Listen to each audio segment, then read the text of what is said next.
Napansin mo na ba kung paanong habang mas pinipilit mong ipagtanggol ang sarili mo, lalo lang binabaluktot ng iba ang mga salita mo?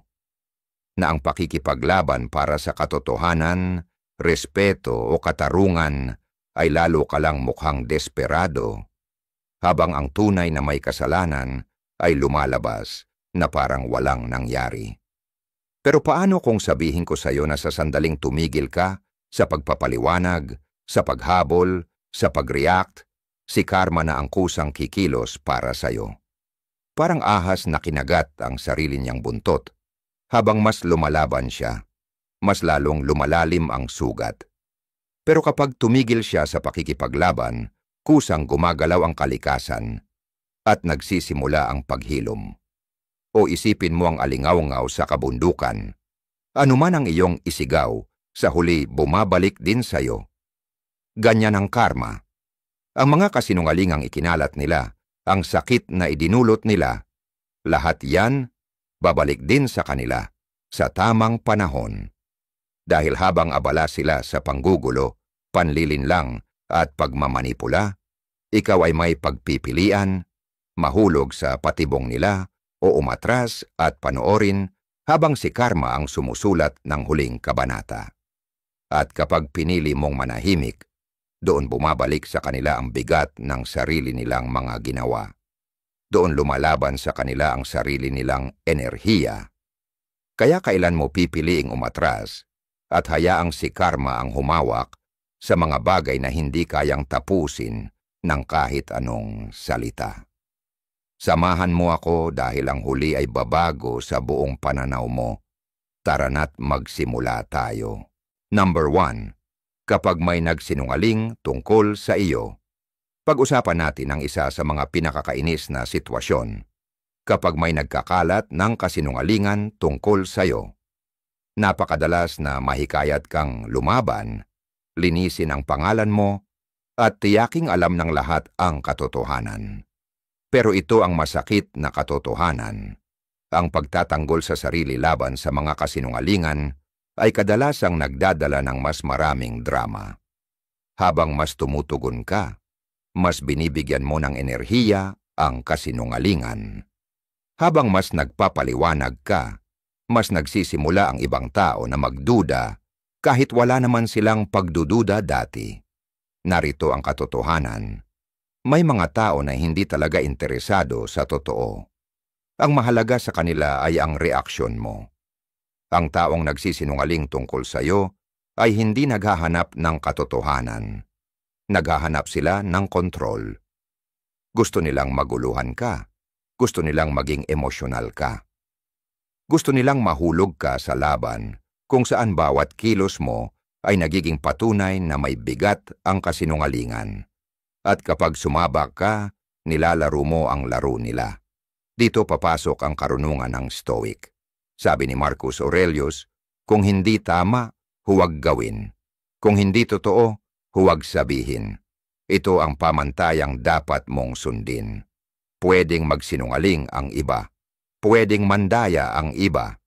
Pero ang kanilang mga kilos ay hindi kailanman magpapakilala kung sino ka. Ang tugon mo ang magpapakilala nito.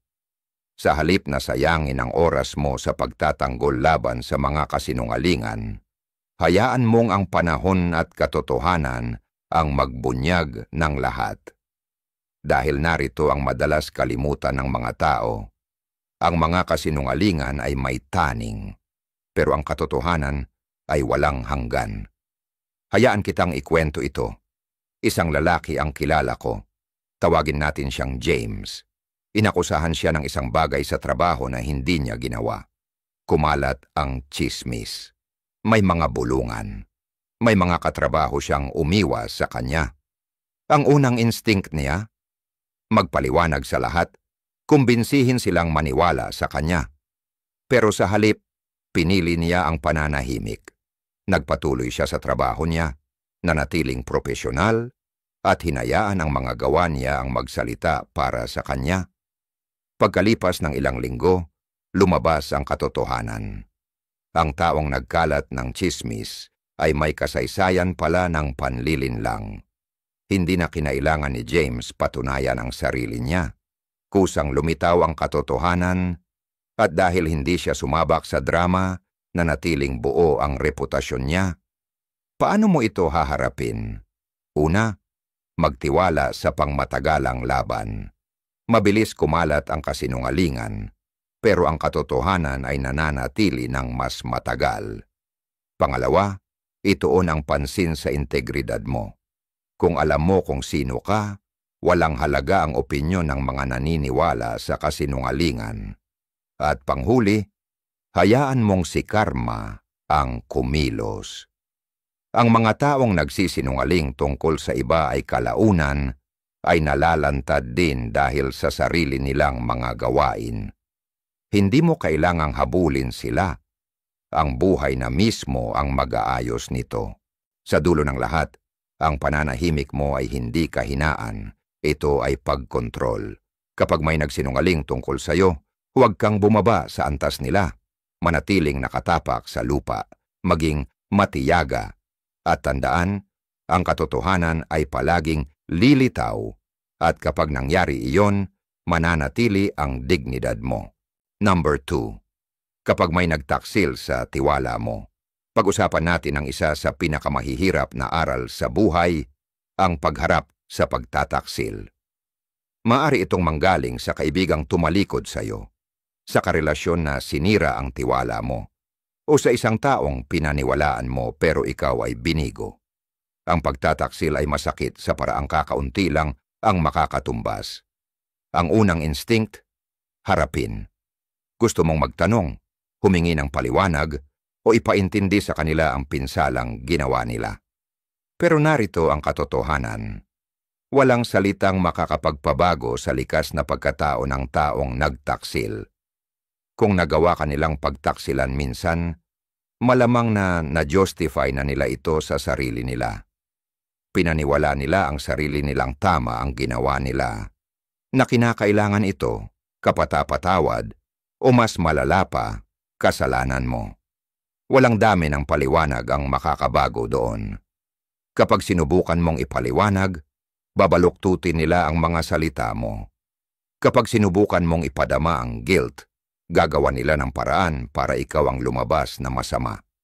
Kaya't ang pag-alis ng tahimik ang pinakamalakas mong sagot.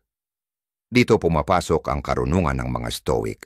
Sabi ni Seneca, ang isang hiyas ay hindi mapapakinang ng walang friction, at ang tao ay hindi mahuhubog ng walang mga pagsubok. Sa madaling salita, masakit ang pagtataksil, pero isa rin itong pagsubok.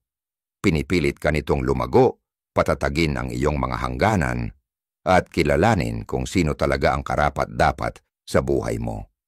Ang sakit na nararamdaman mo ay hindi basta pagdurusa lang. Isa itong aral.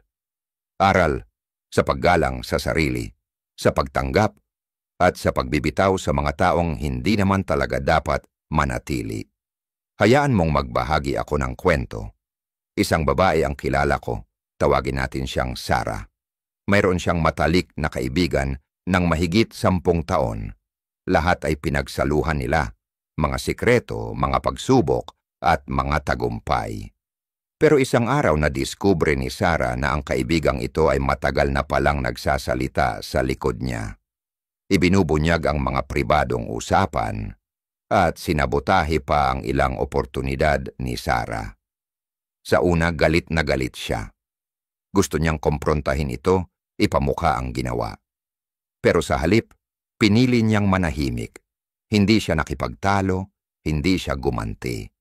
Basta't lumayo siya, walang paliwanag, walang pangalawang pagkakataon.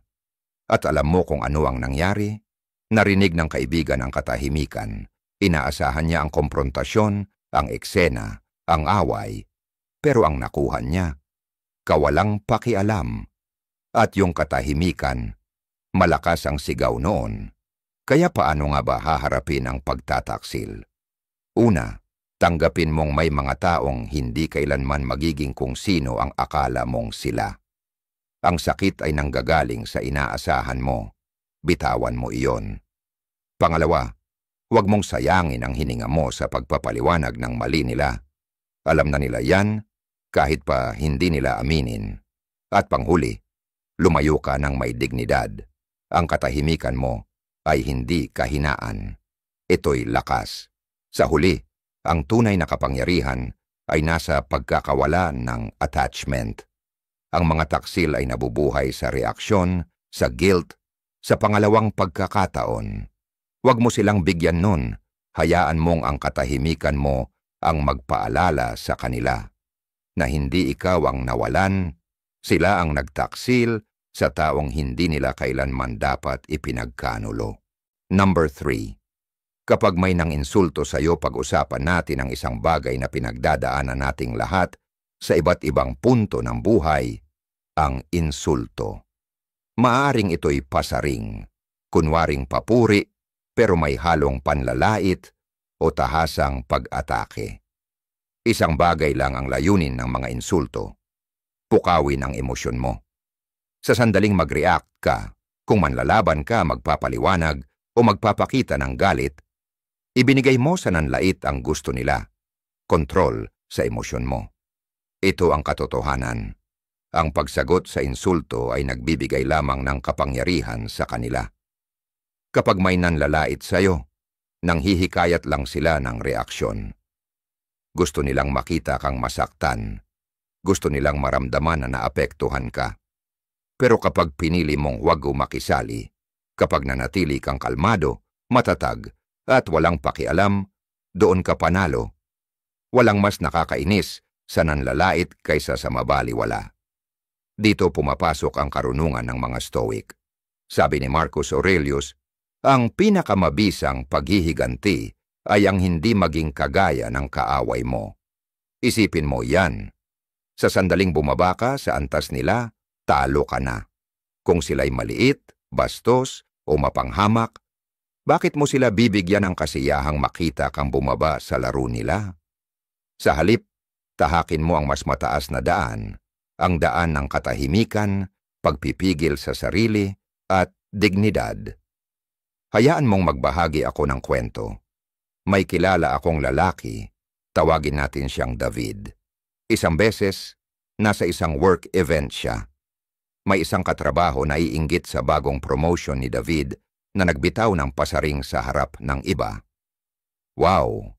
Mukhang kahit sino na lang binibigyan ng promotion ngayon, ah. Tumahimik ang buong kwarto. Lahat naghintay sa sagot ni David. Pero ang ginawa niya, ngumiti lang, tumingin sa mata ng nanlait at hindi nagsalita. Tahimik. Walang galit, walang depensa. At alam mo kung ano ang nangyari.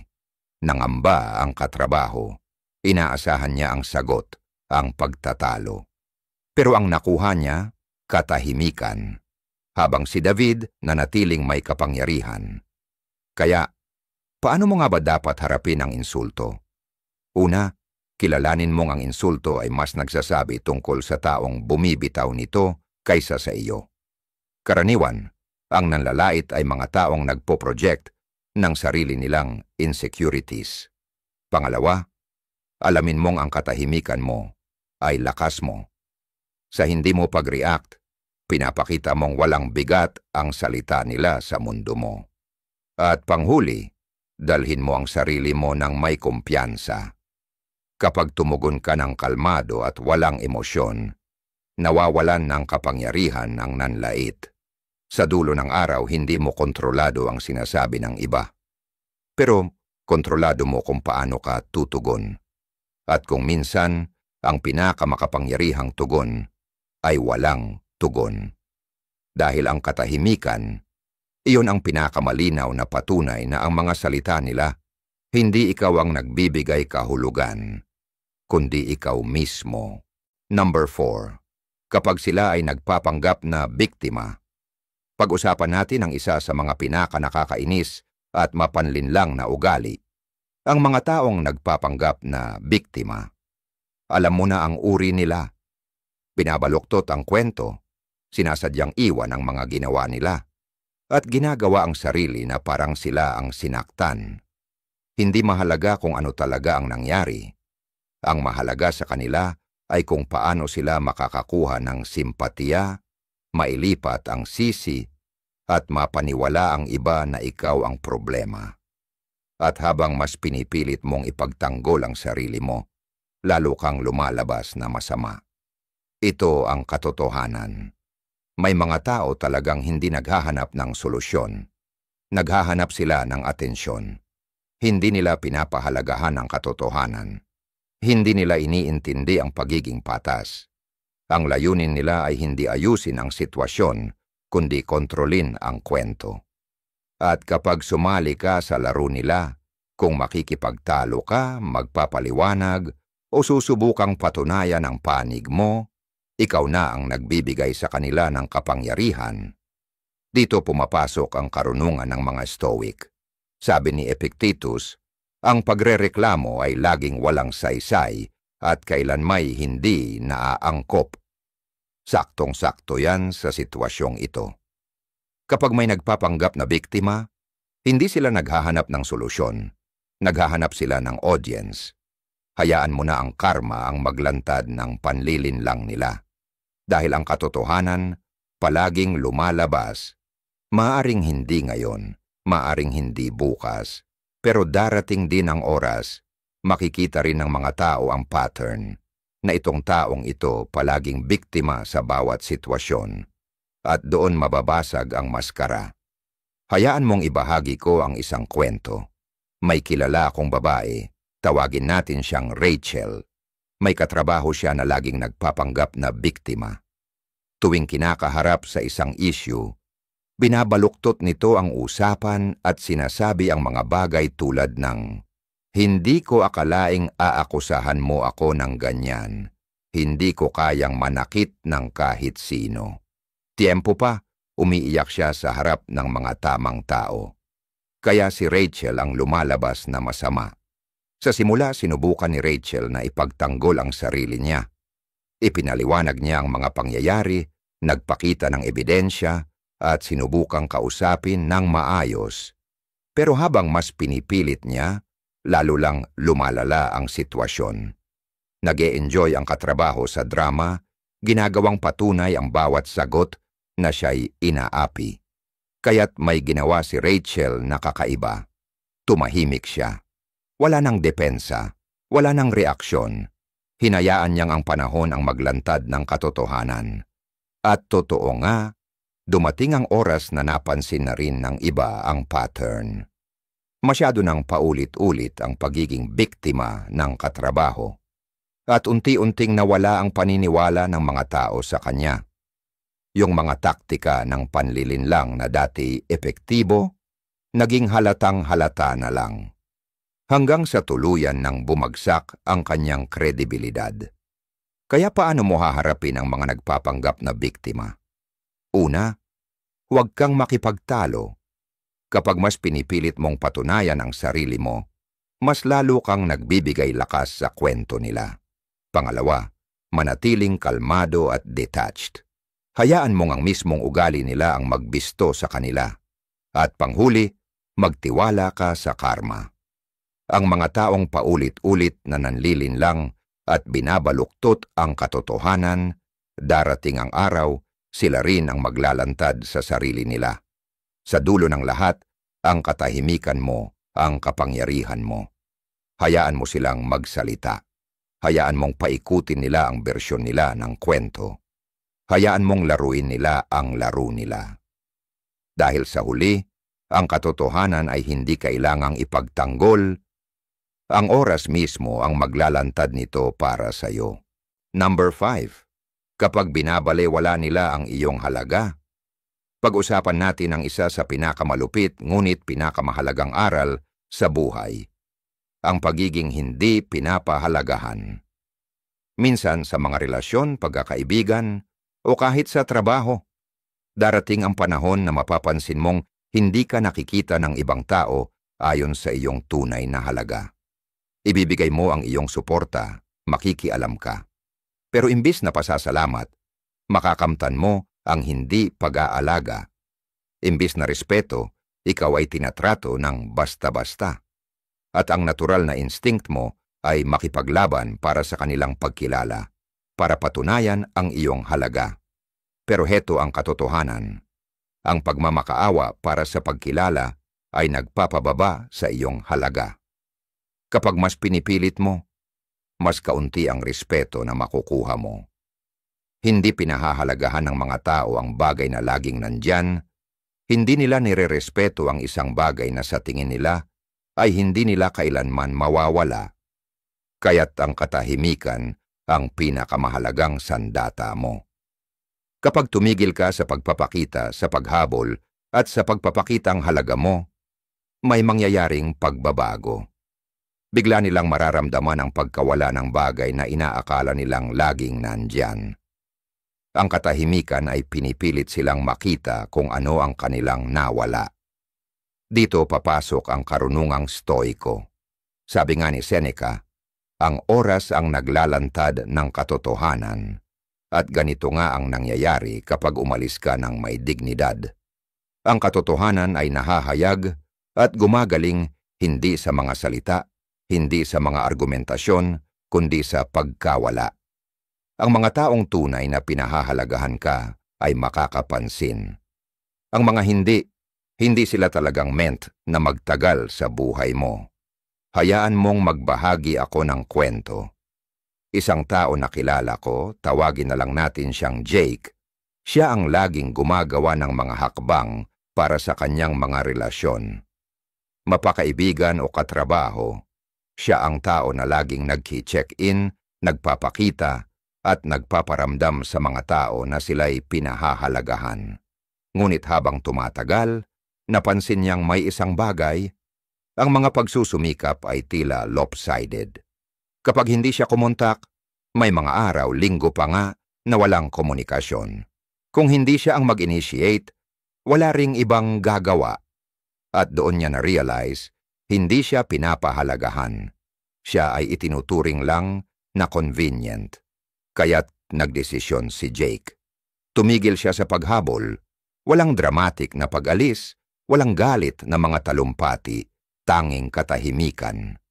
At alam mo ba kung anong nangyari? Ang mga taong talagang nagmamalasakit ay siya ang inabot. Ang mga tingin lang sa kanya bilang option, wala, at yun ang naging sagot niya. So paano mo haharapin ang pagiging hindi pinapahalagahan?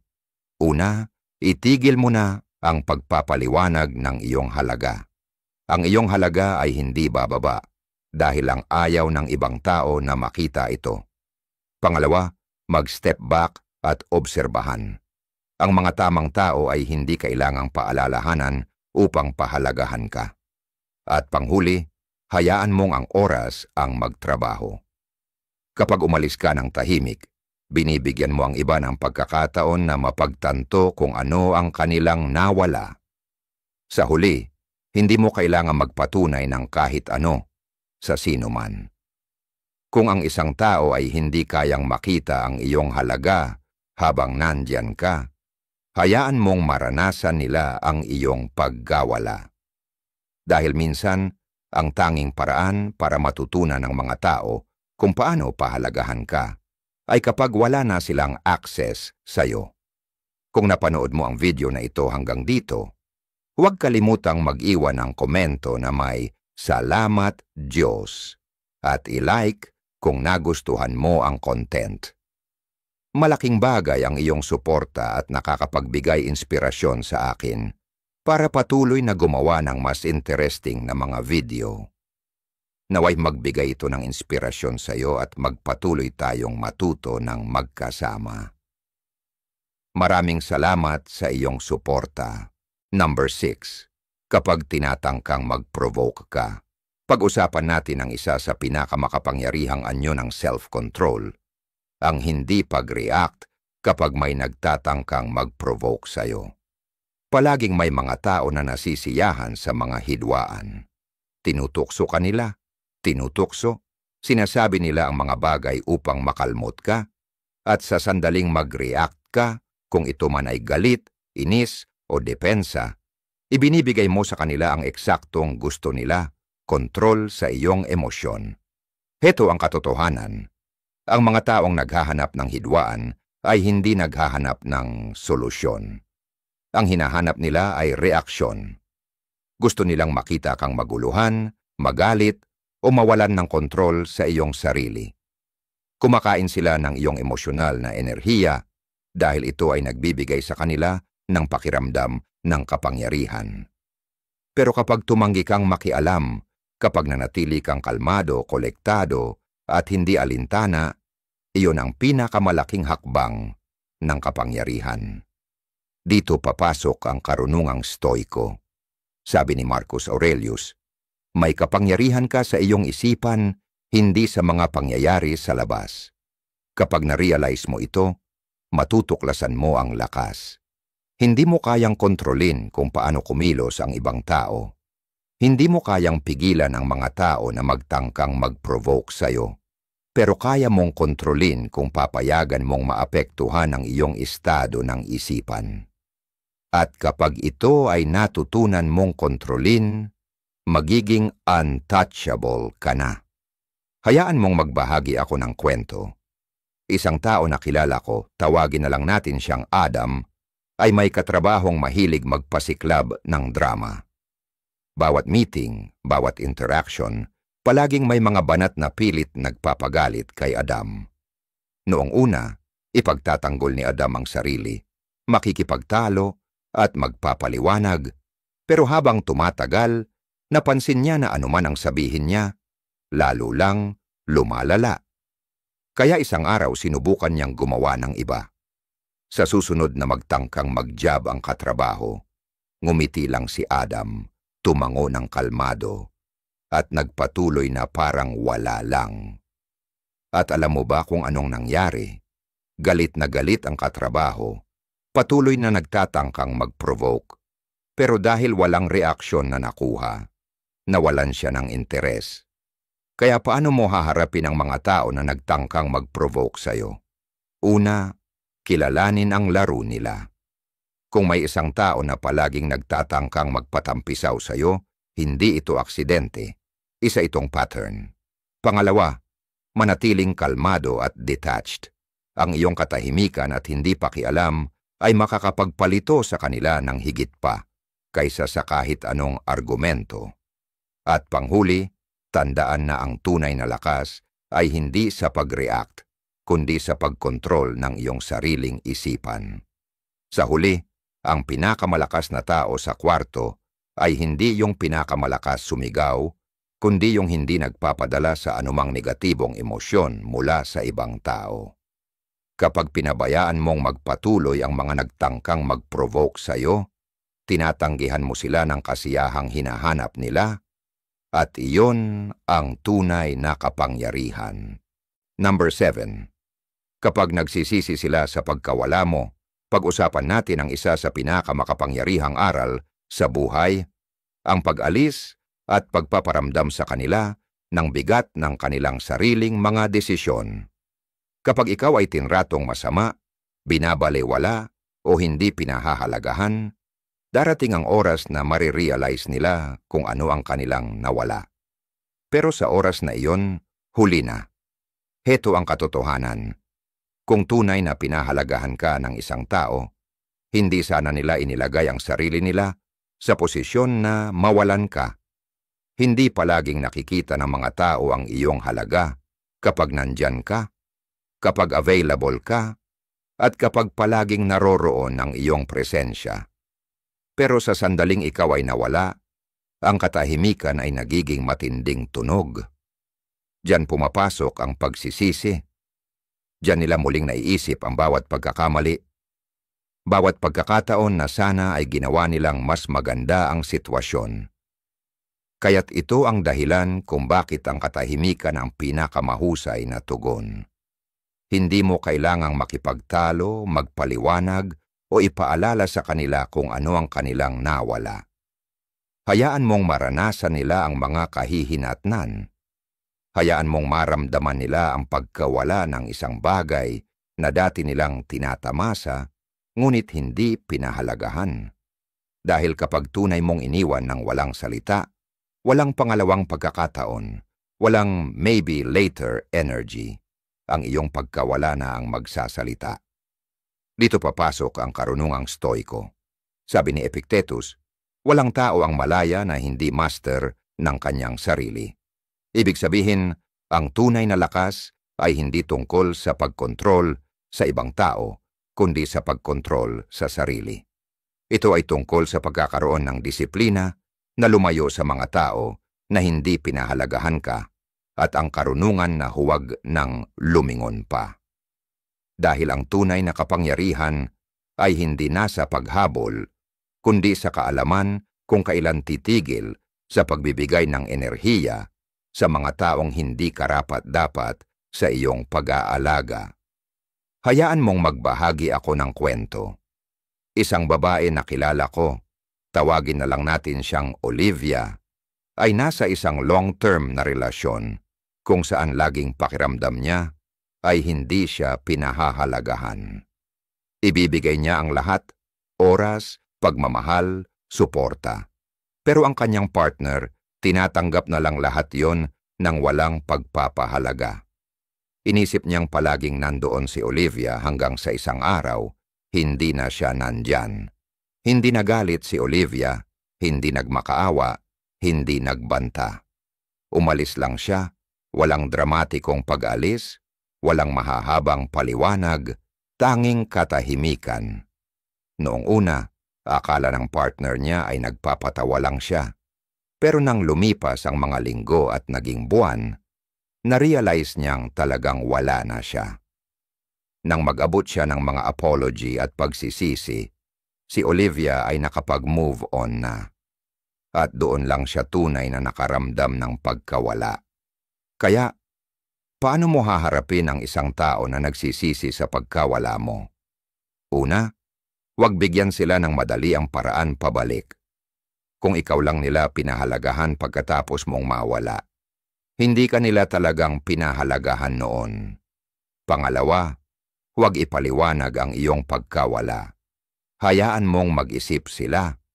At panghuli, tandaan na ang tunay na self-respect ay ang kaalaman kung kailan aalis at talagang manatiling wala.